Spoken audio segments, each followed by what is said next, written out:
A Hillsborough County family was calling for help, but instead, someone got hurt. Now they're afraid to call 911. 10 Investigate Jenna Bourne reveals a nationwide pattern of epileptics getting arrested and sometimes killed by police during seizures. Stop! Resist! Epileptics getting arrested. You're gonna get sprayed right in your face!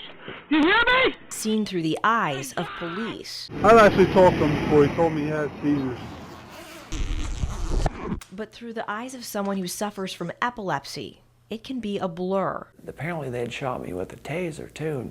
I don't remember that. Jeff Rutter has no memories of his 2 arrests by the Hillsborough County Sheriff's Office. I was having a seizure. I didn't know what was going on. Jeff started having seizures in 2014. At age 57, he had to move in with his parents. 911, what is your emergency? On October 16, 2016, Rutter was out of control. My son is having a second seizure. His stepmother called 911 for help. He's having a seizure? Who's yelling in the background?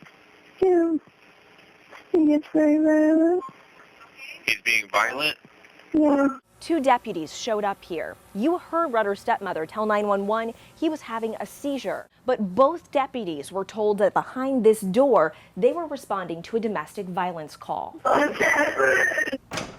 Once inside, the reports say Rutter tried to hit and kick the deputies. Here in the kitchen, one deputy said he grabbed Rutter by the head and took him to the ground with a leg sweep. Yeah. Rutter's father could only watch helplessly in his own home. And they were just so adamant about that he was on drugs. And right here is where they wrestled onto the floor. There were all 3 of them fighting here in the hallway. And this is where one of the officers, something on his belt, scraped the wall right here. Rutter was taken to the hospital where he was treated for a dislocated elbow, an injury he's still being treated for 3 years later. I was attacked in the driveway. 2 years later, Rutter had another seizure.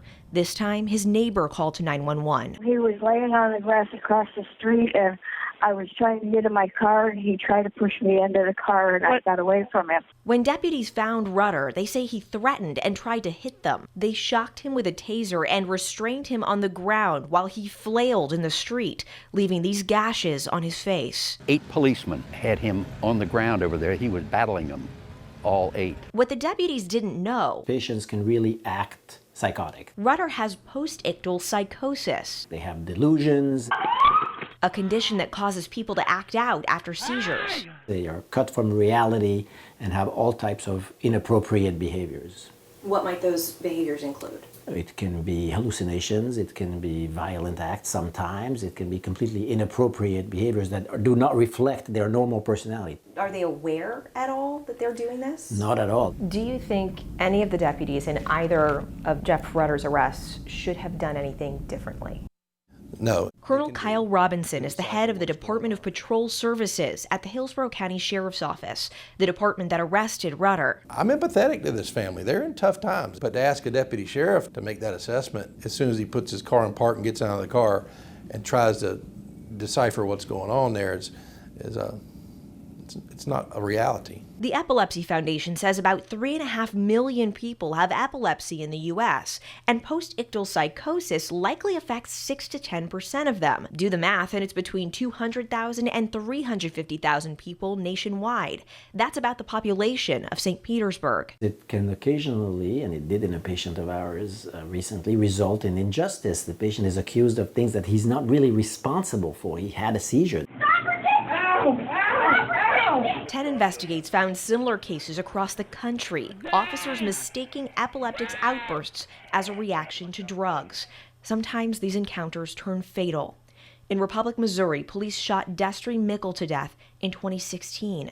And in 2012, Macadam Mason died after Vermont State Police fatally shocked him in the chest with a taser. That's what Rutter and his family are afraid will happen to him. And like my daughter said, she was scared. She's like, Dad, next time they might just shoot you. How does that make you feel that that's something your child has to worry about? It makes me sad, though. You know? She shouldn't have to worry about that. But, oh well, can't do nothing about it right now except get the word out there. But the word has been out. The federal government has known for nearly 30 years there's a training gap. This 1990 U.S. House Judiciary Committee report says persons who have epilepsy are frequently inappropriately arrested and jailed because police officers have not received proper training. Both the Epilepsy Foundation and Epilepsy Florida tell us they have no way to track how often people are being arrested during or after seizures. Both organizations offer free training for officers, but say very few law enforcement agencies take them up on it. We checked with the Florida Department of Law Enforcement and found its basic recruit training briefly mentions people experiencing a minor seizure often exhibit signs and symptoms that resemble drunkenness or drug overdose, and in some cases may show signs of aggression. I don't know what he's on, he's mumbling, but he just won't leave. Recruits must also watch this video from the Epilepsy Foundation. For many officers, it's the only specific training on postictal psychosis they get. Colonel Robinson says Hillsborough County would have trained the deputies who arrested Rutter in first aid for epilepsy and how to approach aggressive people. But is potential violent tendencies after epilepsy specifically included in the training? No, but during the 770 hours of training, there's much to cover. We checked with more than 20 local law enforcement agencies and found only the Citrus County Sheriff's Office reported providing additional training on how to handle combative people who are coming out of a seizure. All of the charges against Rutter were dropped, but these mugshots and his felony arrests are still public record. So what are officers supposed to do if they encounter someone who might be acting out because of this condition? Well, the Epilepsy Foundation suggests that they talk in a calm voice, avoid touching the person, contain them instead of restraining them, and recognize they may not be able to obey commands.